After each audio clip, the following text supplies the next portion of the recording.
good afternoon, good morning, wherever you're at in the world. Thanks for joining me today. My name is Jason Baker. We're going to be talking today about transitioning from military intelligence or defense intelligence in general to a career in CTI. Goal is really just to share lessons learned, things I've picked up over the past 2 years, and talk about any similarities or dissimilarities, and how to better prepare yourself to address and overcome differences while making that pivot.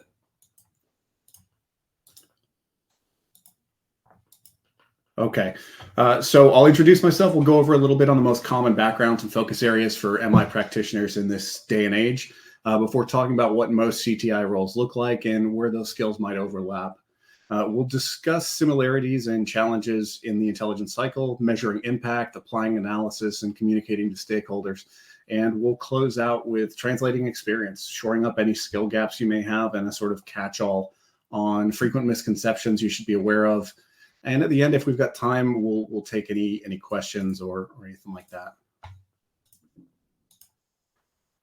All right, so as I said, my name is Jason Baker. I'm currently a senior threat intelligence consultant at GuidePoint Security's research and intelligence team. We perform some internal threat intelligence functions for the business, as well as our own independent research. We publish monthly, quarterly, and annual ransomware reports where we look at statistics and trends. But most of what we do is consulting services for external clients, helping those that can't necessarily help themselves in the form of threat intelligence advisory services, exposure management, and threat intelligence as a service. What this means is helping organizations understand their attack surface, helping organizations integrate and manage their threat intelligence tech and feed stacks, and helping organizations build out and mature their own threat intelligence programs. Before coming to GuidePoint, I worked for a brief time as a senior CTI analyst at a large healthcare organization. And before that, I spent about 10 years working in CI and all source analysis as a Marine, then later as a contractor, and then finally as a Govy. I've got my certs listed on here. You can see A+, Net+, Sec+. Point here is not really to flex or anything, but just to give you an idea of where I'm coming from. Most of these were paid for by veterans organizations or my employer. They're pretty standard certs, right? I'm not a super duper technical expert yet. A lot of the recommendations and gaps that I'll point out later on are things that I myself am still working on. So none of these are meant to be holier than thou recommendations. I'm following them myself based on mentorship I've received and lessons learned from groups like VetSec. All right, so for perspective and just to get started here, it's important to note that intelligence is not a monolith, right? Coming from an MI background, you likely have experiences ranging from all source analysis through to technical collection across multiple other disciplines. So CI, human, SIGINT, GeoInt, whatever it may be. And most of the time, military practitioners are performing at the tactical level. Think supporting adjacent units, immediate operational needs, who's firing IDF at our FOB. But there are a couple of exceptions with unique details for people supporting any of the three-letter agencies. And those are more often aligned with strategic roles, impactful to policymaking, long-term decision-making, and national-level military needs. So with all those different roles, we also need to know that each of these focus on unique topics. And that while a lot of us transition with a lot of applicable knowledge and core intelligence skills, we haven't necessarily worked on topics that align to communications, to networks, to technology. Some of us undoubtedly have, especially for those who spent some time up at the fort, but not all of us. In fact, the most common background for most of us making this pivot is in counterterrorism, CT, and counterinsurgency, which we picked up in the last 2 decades in the global war on terror. Strategic roles may have had more exposure to C4ISR, to political military issues, military capability issues, CI. But again, most of us haven't touched infosec except tangentially. So we're coming in with some relevant skills, but we often lack that subject matter expertise. Now, the bright side is that we have that experience in shifting subject matters, whether that be covering different AOs, different groups, different networks, even different subject matters entirely. So we are primed to absorb and adapt to new target sets. So by comparison, let's take a look at just how broad the CTI field really is. I'm not going to touch on Govy, DoD, IC teams, because that's an entire different can of worms with different missions, authorities, priorities, and resources. So instead, I'm just going to focus on the difference between internal and external CTI teams. So internal CTI teamwork is generally going to be in support of a specific organization's security operations team, the SOC, Digital Forensics and Incident Response, or DFIR, and threat hunting. And this is mainly with the intent of enhancing and supporting their actual efforts to help them know what they're looking for proactively, or sometimes, unfortunately, reactively. Those organizations are going to generally have a tactical focus, but occasionally we will see one that has a separate strategic focus that might look at emerging technology, TTPs, and other threat groups as they relate to the organization. That's generally with very, very large organizations with very mature programs that have an executive audience for those things. We also have teams that focus on threat intel supporting vulnerability management, or that focus solely on indicators or behavioral detections or ICS and OT threats. I've got fraud and identity and insider threat teams listed on here. And while they're not technically CTI, there's a lot of overlap and a lot of the same background and training and certification requirements, because indicators of that activity often emerges in the cyber realm or in the network. Externally, you're mainly going to be looking at either vendors or consultants, which do overlap. These types of roles are often providing support to multiple clients at once, which can shake things up a bit, but can also lead to, we'll just say, less than standard work hours. These organizations might take a broader look at the overall threat landscape and may focus on similar issues, working on detections, working on strategic or high-level research or vulnerability research. The roles may support specific tooling or specific software, or they might provide consulting services, threat intel as a service, or attack surface management. So if you want a point of comparison with the military there, you can think of internal teams as time spent embedded or supporting deployer operational units. They're your priority. They're where you spend your time. You become intimately familiar with the organization's structure, with their mission, their priorities, their capabilities. And that can be great. The hours are often a little bit more standardized as well. You can think of external teams as functioning more at the service level or the Pentagon level or the three-letter agency level, where the coverage is much broader and more diverse, especially in instances where you're directly supporting external clients that can make some odd hours or less than standard work hours. So that's sort of the difference between those two. All right, so taking a step back and to frame these positions from levels of intelligence. Internal CTI shops are often operating at the equivalent of that tactical level, focused on short-term detections and support to security operations. By comparison, at the local level, you'd be looking at S2, support to the battalion, maybe a company-level intelligence cell, the S3 shop. And this is generally the first stop when internal teams set up a CTI capability. They're ingesting and they're actioning basic intelligence data. I see the question, what are IC teams? So IC, we'll use a couple of different ways here. Normally, I'm referencing intelligence community, but I may also inadvertently, I'll try to avoid using it for individual contributor. For CTI, I'm referencing cyber threat intelligence. I hope that answers your question there. Moving on, a more robust organization with a more mature team might focus more on operational areas. So detecting, responding, and preventing whole-scale campaigns, specific TTPs, and behavior beyond IOCs. IOCs, if you're not familiar with that term, is indicators of compromise. So we're talking about hashes, domains, URLs, anything that would be indicative of malicious activity, either at the beginning of the kill chain in reconnaissance, or later on as malware is being deployed, as lateral movement is being performed. So those positions, those shops might take a more hands-on role beyond the SOC into DFIR, into threat hunting, may even end up advising the CISO at that point. This would be closer in comparison to the regiment, to the brigade, or task force level, where you're focusing more on adding context, attribution, and proactive defense. And then finally, at the strategic level, we're talking about long-term policy, long-term trends and technology changes. And these are less commonly covered as part of an internal CTI team. We do see it, again, in very large, very mature organizations because they've progressed from what's the closest alligator to the boat and they want a wider lens. You're talking about Fortune 500 multinational companies at that point. Most often, this level of intelligence is coming from vendors, from cybersecurity firms, from antivirus teams, things like that, that perform research and look at long-term issues as part of their tooling or service offerings. With this type of information, you're often contributing to GRC, procurement, and C-suite level customers. And again, this is sort of the equivalent of looking at the Pentagon service level assignments, three-letter organizations that are providing that broader sense of coverage. Okay, now let me just pander to everybody a little bit here and summarize this slide as telling you why MI folks make great CTI analysts, right? CTI analysis requires you to gain, build, and maintain technical knowledge in a subject area, which you've already done wherever and however you've worked. It requires business and operations savvy to understand how threats might impact an organization or its clients in the same way that you had to consider impact and risk when making assessments or providing context in your reporting in the military. It requires you to be compassionately curious and skeptical.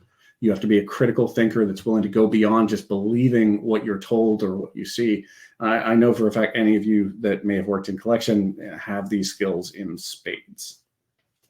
Looking more specifically at intel skills, intel-related skills and backgrounds, though, the biggest thing is that the intel cycle still applies in CTI and is a theoretical or doctrinal driver for effective CTI operations. There are areas that are a bit more and a bit less in CTI versus MI. And to clarify, when I say MI, I mean military intelligence or defense intelligence. But the concepts are there, and it shouldn't be new information to you. We'll dive a little deeper onto that on the next slide. MI practitioners instinctively avoid the problem of the self-licking ice cream cone, right? Intelligence for intelligence sake. And we know that intel has to be based on clear requirements and delivering value to stakeholders. We need buy-in, and we need to deliver something to our customers and intelligence consumers, or else what are we doing?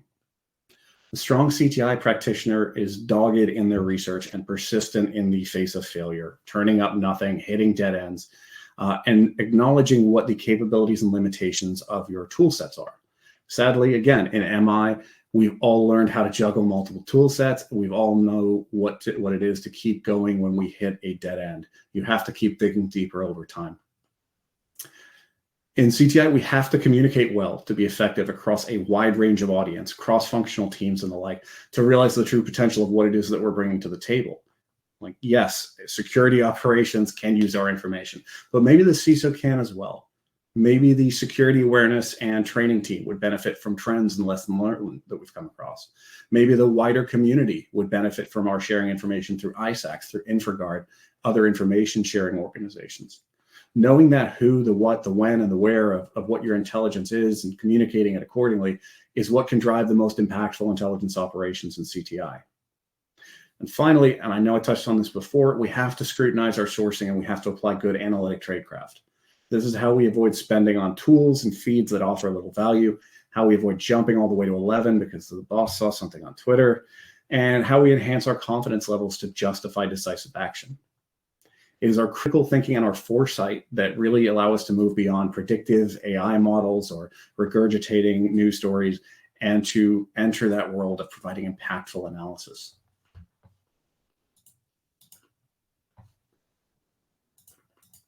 Okay, so the intelligence cycle, I know you're all familiar with it, but let's review where it fits in for CTI, all right? The cycle begins with planning and direction, which for CTI as well as MI means intelligence requirements and strategic planning. What is our program here to do? What questions are we looking to answer? Where does it fit in? What is it hoping to accomplish? Going in and setting up a CTI program for CTI's sake doesn't add value. It doesn't help with anything. So where are we fitting in here? Once we know what we want, we go and get it, right? With the collection phase, getting that raw data or information. Now in MI, that might mean picking up signals. It might mean interrogations. It might mean gathering imagery. But at the end of the day, the output is still taking the same form, and that is raw data.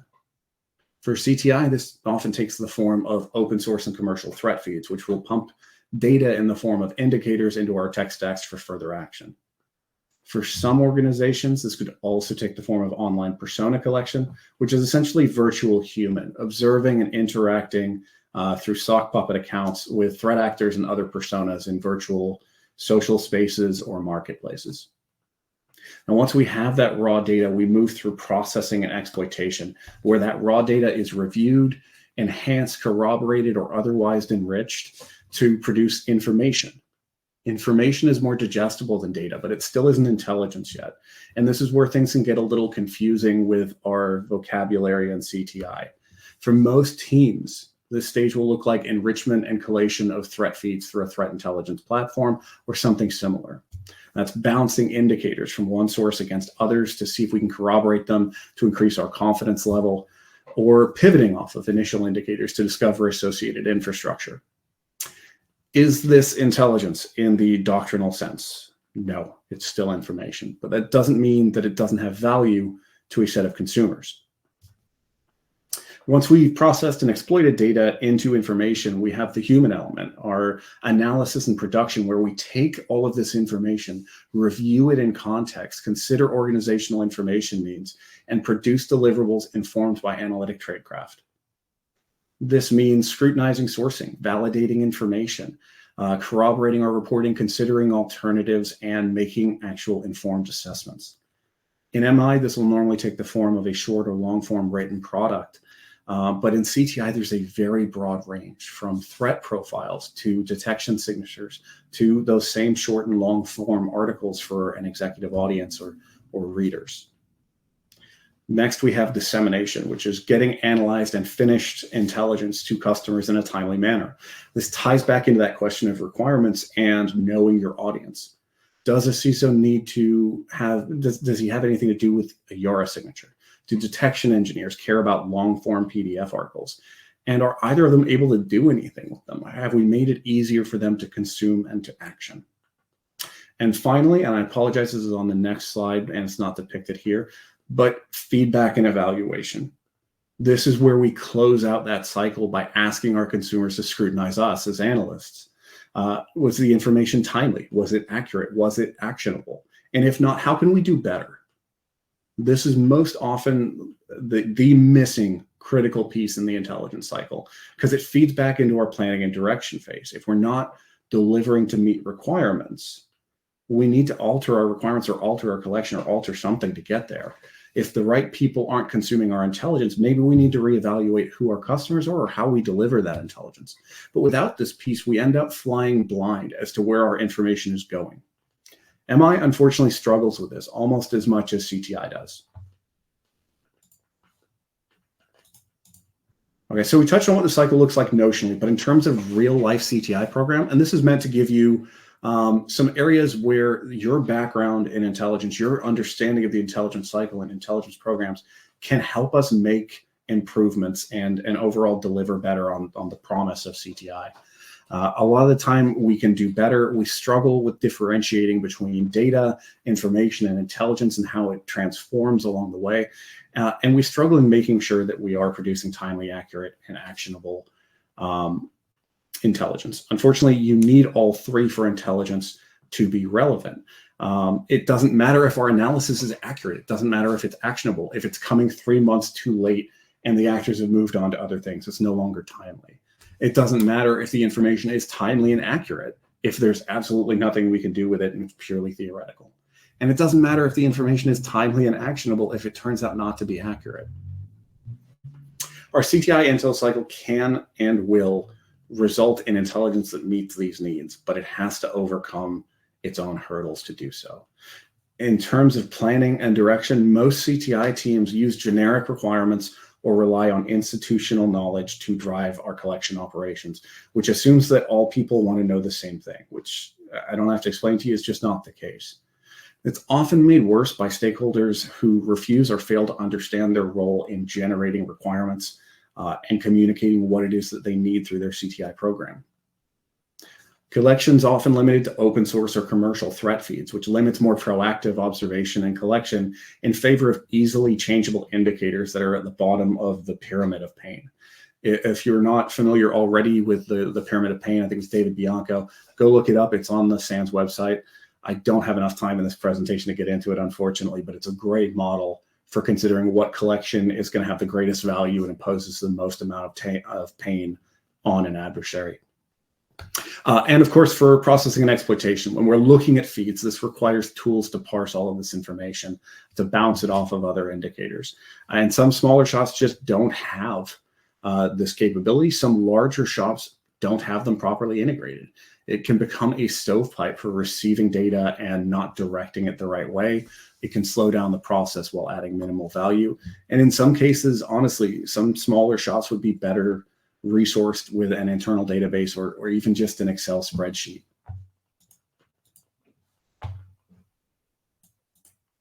Continuing on with my gripe fest. For analysis and production, which should be standardized and templated based on customer needs, think to the report formats you used when you were in MI, whether they were form-based or even just PowerPoint templates, right?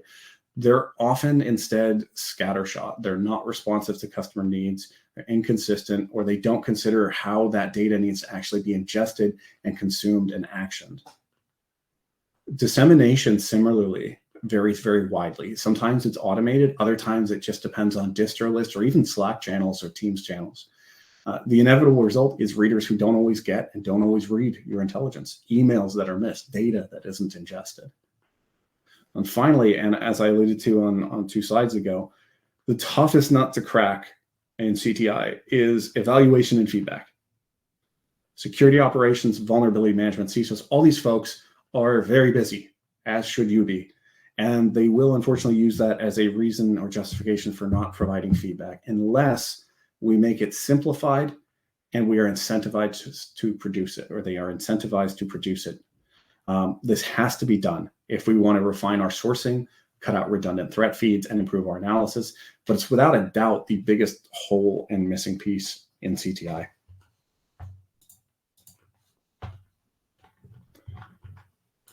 Okay, so I do want to touch on analytic tradecraft just because it's something that adds an immense amount of value to intelligence production, but in both MI and CTI. Admittedly, those of you who may have worked in collection fields or technical fields may have less exposure to this than those in all source analysis. There's a ton of resources out there, a ton of books, a ton of training. The psychology of intelligence analysis is out there. Structured analytic techniques is out there. Give these a search. A lot of them are available in free PDFs. For the sake of this presentation, we're just going to focus on the analytic standards outlined in Intelligence Community Directive 203, or ICD 203. And this was produced after 9/11 as a control, really, against future intelligence failure, and in order to ensure that our intel processes were standardized and professionalized. While a couple of them were more relevant to policy and more academic level discussion and intelligence, most of these can still be considered best practices for CTI. First off, and I know I've already beat this to death, forgive me and bear with me here, is expressing the quality and the credibility of your sourcing, including corroboration when it's applicable. Are you getting your information from a security organization that consistently gets things right? Or are you potentially taking the word of some skid running his mouth on a dark web forum? Are you seeing something everywhere, or is it just one place and contradictory to what you've seen from other sources? The context is valuable in this phase, especially if you're making an assessment based on incomplete information. Next, expressing and explaining uncertainties in your judgments means pointing out what you do and do not know, and ideally what it would mean if you were wrong about the elements that get you to your conclusion. It can seem academic, but I assure you that it's not. It builds your credibility to be able to diagnose and highlight where you have room for error. And it's important for a consumer to have this knowledge before making potentially very weighty decisions. We've distinguished between intelligence information we have to distinguish between intelligence information and your assumptions for judgments. The latter is what converts that information into intelligence. So to this day, unfortunately, still a lot of analysts, especially junior analysts, do not adequately separate these things, which can potentially mislead a consumer into thinking they're reading something that's a fact when it's actually an analytic call or an analytic judgment. The easiest way to do this is to use confidence levels and probabilistic languages or probabilistic language. If you're not already familiar with these terms, they are easy to find on Google. They are the hallmark of professionalized intelligence products. You'll still see that in formal production from your Mandiant, your Recorded Future. You're going to see the difference in terminology between something being likely and something being almost certain. This ties into the next standard, which is using really clear and logical argumentation. You should be outlining what you know going in, what information suggests or indicates that you've received, and what conclusions and assessments this has led you to, and the difference between all three. That should be very clear to the reader. Don't count on a reader to understand the implied importance of what you're saying. It's a bad idea and a bad trend in MI, just as it is in CTI. Because in CTI leadership, unlike military officers or defense leaders, they didn't grow up reading and consuming intelligence. They may have a harder time breaking apart those elements. But ultimately here, you're showing your work. What information did you use? How did you reach your conclusion? And how can you defend your argument? How can people believe what you're saying? Demonstrating customer relevance and addressing implications is really how you make your money in CTI, because you're not here to regurgitate bleeping computer or hacker news articles, right? You're here to provide context and relevance, the same way you did in the military when you talked about the relevance of specific reporting or specific threats. Look at your organizations, look at your customers, and tell them what the intelligence means. Why should they care? What could this do to them? What could it lead to next? What should they do about it? In CTI, the wall of policy from intelligence just isn't there. So you're cleared hot to recommend remedial actions if you know them. If you do this well, continued buy-in will follow. And if you don't, unfortunately, people are eventually going to wonder why they're paying for a research intern. Finally, incorporating visuals whenever you can. They've done studies, or at least somebody has told me in the past that they've done studies that show that visuals hold a reader's attention more. It's why you put pictures in slides, right? This doesn't have to be advanced graphs. It doesn't have to be AI-generated visuals. It doesn't have to be super complex. It can just be an image or even a cartoon I've seen. The point is to give the reader something more to look at than just a scary, ominous wall of text. There are other standards I'm not going to dive into, mainly because they're either obvious, like make accurate judgments and assessments, or because they're more related to policy or too academic to be helpful. I'm specifically thinking of incorporating analysis of alternatives or explaining consistency and inconsistency with past judgments. These are valuable things in MI analysis and strategic level analysis. Nobody's going to read them in an internal shop. All right, moving on to challenges in communications.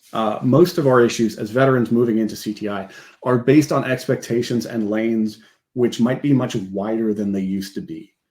Obviously, there's the issue of getting stuck in old patterns from the military, either overly informal or overly formal. And these are important for you, for your professional image, because they can separate us from our new peers, and they might make us look less approachable or less professional. Your goal as a CTI professional should really be to serve as a trusted advisor, to be a technical resource that understands the landscape, who can be depended on for unique insight and context. And you can't be these things if people are afraid to talk to you, or if people have formed a suboptimal impression of you. On the other end of things, you have to be able to communicate with, and in some cases, interpret from highly technical folks across other teams. Technical skills don't correlate directly with communication abilities. So you may find yourself bumping up against a wall until you learn and adapt to the appropriate communication style and the information needs of your technical resources. Managing laterally and up. I'm sure you're all familiar with this by now, but what I mean by this is that leadership now often needs you to guide them as much as you need them to give you priorities. For those from a more senior role or advisory roles in the military, this might not be completely new. But for those without such experience, you need to ensure you get out of the frame of just standing by for guidance. If you see an issue, you see a problem, you have a recommendation, you're expected to bring it to the table, to defend it, and if needed, to action it and see it through to completion. Among your peers and your management, you're also going to have to learn to build consensus, to obtain concurrence, to get that buy-in. People are not likely to do something anymore just because you tell them to, or because you think something is a good idea. Sell and communicate what you need in a way that inspires people to get on board and to lend you the time and the resources that you need. And finally, what I personally had to struggle with coming from the IC was this idea that the policy wall isn't there anymore. And by what I mean from that is that historically, there's been a really stark divide between the intel world and the policy world. Intelligence informs policy, but it does not dictate it. And whether that's right or wrong, it's the bargain we struck, and it's the doctrinal approach that we take in MI and the IC. In CTI, it doesn't work that way, or at least it doesn't have to. If you've identified a threat or an issue, you should feel empowered to make recommendations or propose solutions. That's what separates us from regurgitating old news, and that's what gives us value. Provide those viable solutions, whether they be detections, blocking, new tooling, employee training, communications, whatever it is. Don't be afraid to step up and make those recommendations. Okay, so we've gone over where skills overlap, where things differ, opportunities for us to bring that intelligence background to improve CTI. How do we shore up weak points? Kind of kicking things off early on, and I don't know if I drilled into this enough. I wanted to mention the point that analysis is great. It's a strong background and a strong skill to have. You should be proud to have it. But on its own, it is not enough to be successful in this field.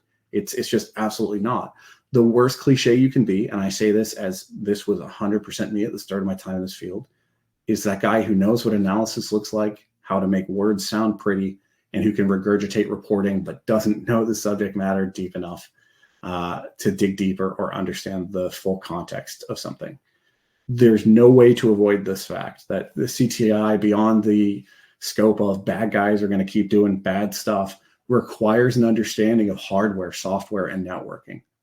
A ton of resources are available for free to get you trained and certified, either through regional and national level veterans programs, your GI Bill, or the litany of resources that VetSec provides.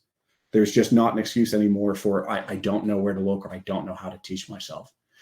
If you do find yourself stuck, VetSec's education channel on Slack will get you set right. So to begin with here, I do highlight the CompTIA trifecta, that A+, Net+, Sec+, is a good place to start, and it's pretty cheap or free through many of these resources. But it's not going to teach you what today's advanced threats do beyond concepts. You have to be constantly reading security reporting and staying up on infosec, Twitter, and everything else to learn continually. But getting started, that level of knowledge or its equivalent is something that you should be shooting for early on. I do want to highlight networking knowledge as a very common weak point in this field. I personally find it dry. Network Plus was like pulling teeth for me.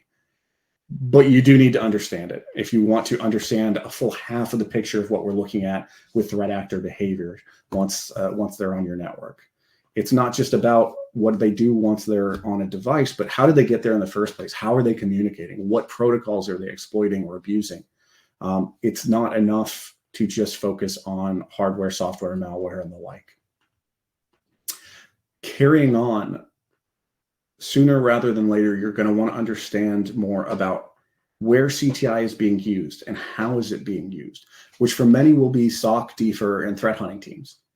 In the same way that as Intel professionals, you had to understand the operations and capabilities of the teams you supported, whether that be, say, an infantry battalion or swinging with the wing, you have to do the same here. There's so much training available out there on these topics of security operations and intelligence-driven security operations, many of them for free to veterans. Learn that, and you'll learn where you fit in the wider picture. But you should also be seeking out opportunities to work closer with these elements, seeking out leaders and mentors in these fields, and learn what else, how they do what they do, and what else they need from you to do their job better. If they are your customers, figure out how you can best support them and deliver the best that you can towards those shared goals. This wouldn't be a CTI presentation or a transition presentation if we didn't talk about scripting, coding, automation, programming, whatever you want to call it. Is it possible to work in this field without in-depth capabilities here? Yes. It will limit your growth.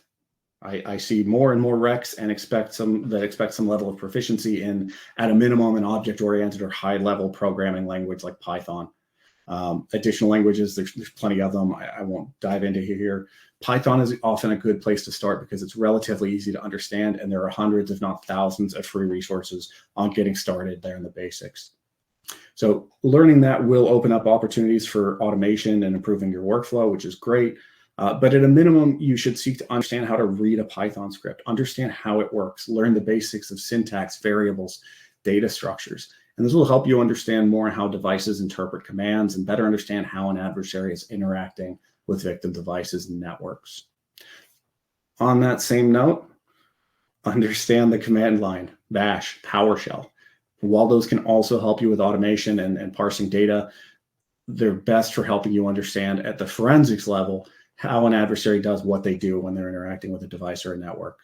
You can be exposed to a little bit of this and understand what they are at that fundamental level. But if you really want to get hands-on and build that muscle memory, you're going to want to do something like immersive labs, hack the box, try hack me, etc. Because that repetition is what builds muscle memory and understanding.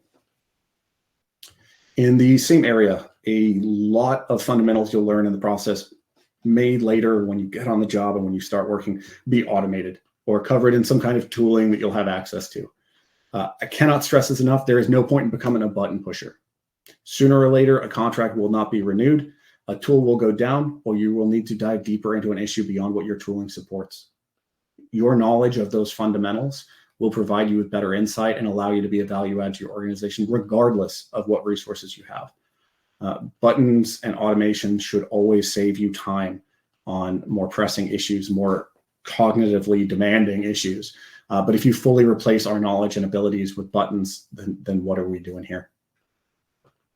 And finally, and this is just as much a personal thing as anything else, know that your time is your most valuable resource.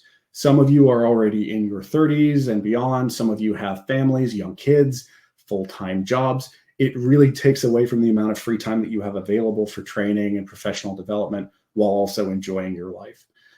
There's no point in diving headfirst into 3 different certs at once because they're free and you're motivated, and then remembering none of them or burning yourself out. You help nobody with that. Work on prioritizing what you want to train on based on what you know, what you don't know, and what your role needs. And a last note on here, cost doesn't always equal quality. Ensure you're budgeting your actual budget in addition to your time. That's going to do you a favor in the long run. If you have additional questions about what training is good, what you should prioritize, etc., again, check out that education channel on VetSec Slack. You'll find plenty of helpful information in there. I might recommend you avoid bringing up the topic of certified ethical hacker or CEH, though. All right, so I've been yammering on and on about what challenges and skills you don't have or need to work on, but how can we better communicate what you do know? And this is important because for most organizations, CTI is not really considered an entry-level role, and it's often filled with experienced incident responders and threat hunters.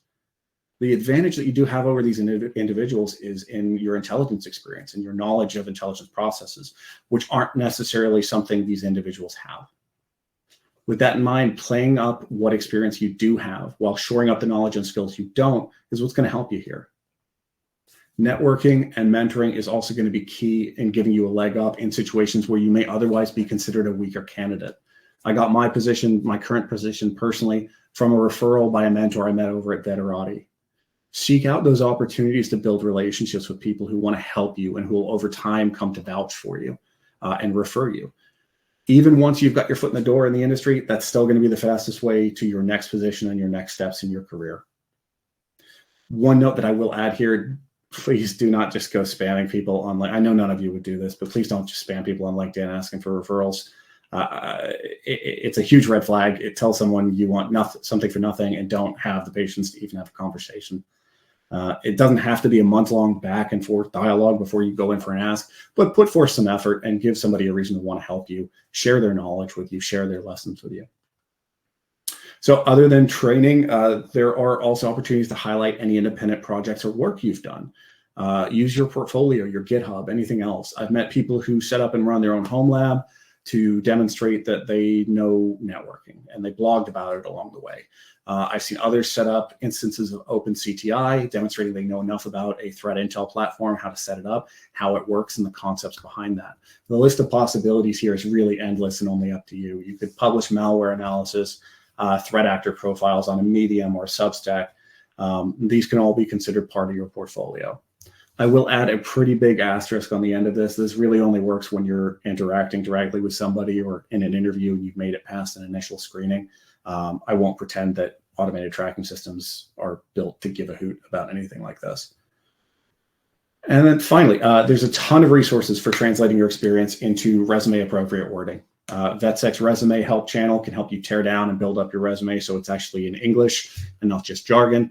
And somebody there has almost certainly had very similar experience to you and can walk you through how to make it better. There's other resources as well. I won't delve into. We can talk offline about that if you find it useful. I will foot stomp here and just say, if you are still in the IC, you're still in the military, you probably have to have your resume reviewed for OPSEC. Do not skip that. Make sure you do it. You don't want to be wondering years down the line if you inadvertently disclose something you shouldn't have.